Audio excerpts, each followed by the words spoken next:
Toro Eurico. Este toro pertenece a la raza Gir, biotipo lechero. La fecha de nacimiento fue el 18 de junio del año 2020.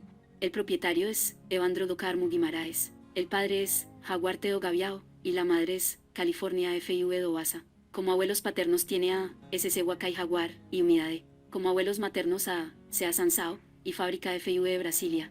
Este toro transmite a su descendencia beta-caseína 2A2, presenta dosis de semen sexado.